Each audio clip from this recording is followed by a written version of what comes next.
Hi students, today we are going to discuss about torque experienced by a current loop in a uniform magnetic field. Consider our rectangular coil PQRS. That coil is suspended in a uniform magnetic field B.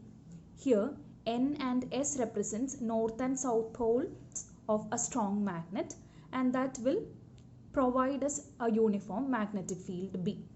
And the direction of the magnetic field is along this direction, that is, this is the direction of the magnetic field, and our rectangular coil PQRS is suspended in a uniform magnetic field B. Then this dotted line represents the axis of the rectangular loop, and you can see that the axis of this rectangular coil is perpendicular to the magnetic field B. Then current I is flowing through the coil PQRS, and AB represents sides of the coil PQRS. If AB are the sides of the rectangular coil, then area of the coil is equal to A into B. Then we define angle theta as it is the angle between the direction of the magnetic field and normal to the plane of the coil. That is angle theta. What is angle theta? It is the angle between the direction of B, that is the direction of the magnetic field, and normal to the plane of the coil. Then this is a current carrying rectangular coil, and that current carrying coil is placed in a magnetic field. So what will happen to the coil? Each arm of the coil will experience a force. We have already discussed about that point. A current carrying coil placed in a magnetic field experiences a force. So here you have a current carrying rectangular coil, and it has four sides: PQ, QR, RS and SP. These are the four sides of the rectangular coil, and each side or each arm experiences a force F, and direction of the force can be found out by which law? We can use our Fleming's left hand rule to find the direction of the force experienced by each arm. And this figure is the top view of this case. And first let us see the direction of the force. So to find the magnetic forces on the arms PQ, QR, RS and SP, we use Fleming's left hand rule. What is Fleming's left hand rule?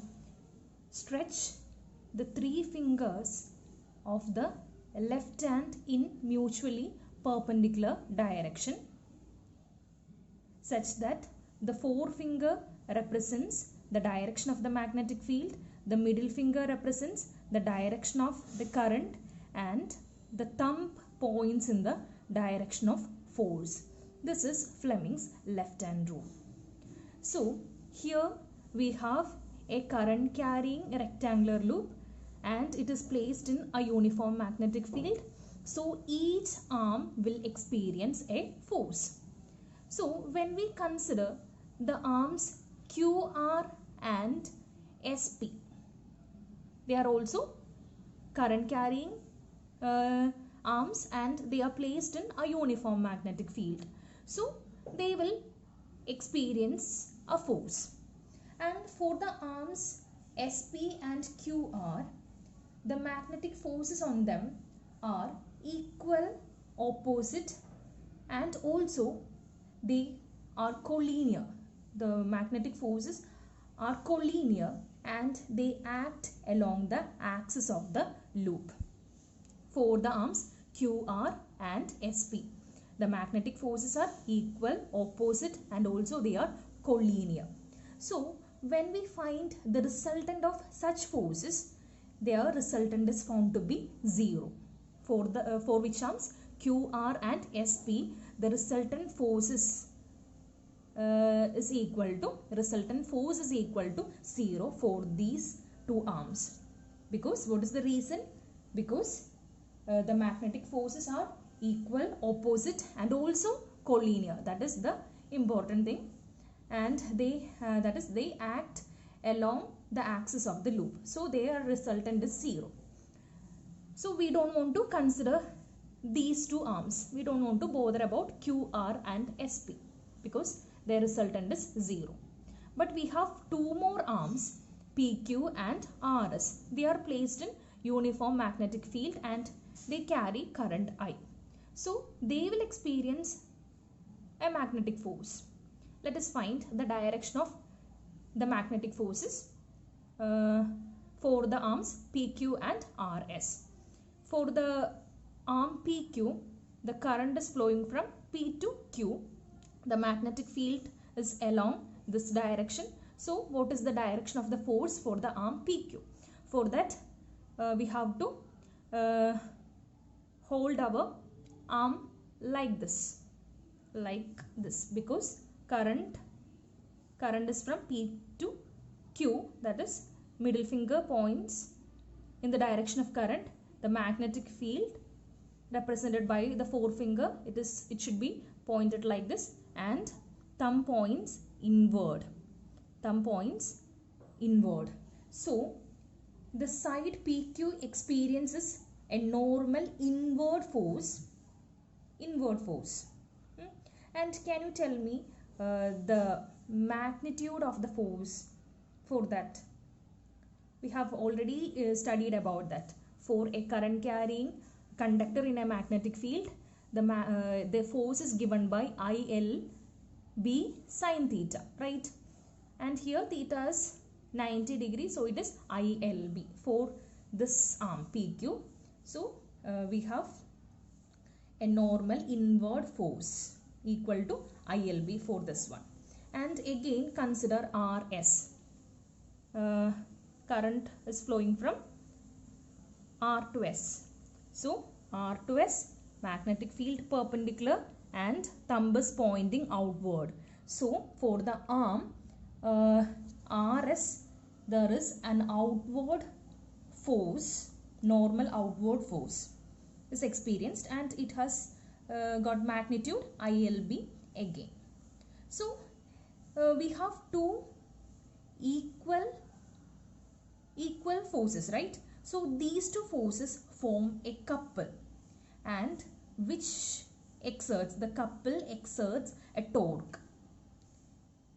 So here we have forces experienced by PQ and RS. They have equal magnitude and they form a couple which exerts a torque. Now we are going to find the torque, equation for torque for the arms PQ and RS.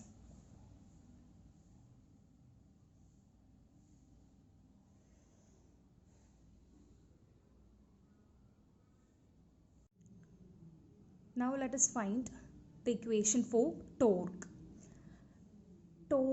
What is torque? Torque is equal to force into perpendicular distance. So torque, τ is equal to force into perpendicular distance. And here what is force? Force experienced by a current carrying conductor in a magnetic field is given by ILB sin theta. This is the equation for force. And when you consider the arm PQ, I is the current. What is L here? For this case it is taken as B. So it is equal to IB. Magnetic field is uniform and it is B. And here angle theta is 90. So it is sin 90. What is sin 90? 1. So it is IBB. So torque τ is equal to IBB. Then what is perpendicular distance here? To find the perpendicular distance, consider this top view, and when you find sine theta, you will get this side, that is our perpendicular side, perpendicular distance. So what is sine theta? Opposite side by hypotenuse. Hypotenuse is a here, so sine theta is equal to opposite side, that is our perpendicular distance, by hypotenuse a. So that opposite distance or our perpendicular distance is equal to a into sine theta. So this is the perpendicular distance, a sine theta. So let's substitute it here. So tau is equal to a sine theta, which is equal to, tau is equal to I into AB into B sine theta. If the rectangular coil has n turns, if capital N is the total number of turns,